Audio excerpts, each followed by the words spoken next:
दुधी भोपळा किसून घ्यायचा. यात गाजर, कॅप्सिकम आणि कांदा आहे.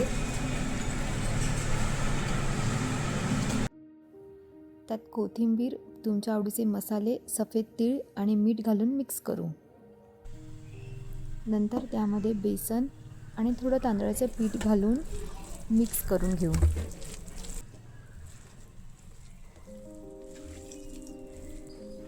नंतर त्याचे असे गोलाकार टिक्कीज बनवून ते तव्यावरती शॅलो फ्राय करून घेऊ.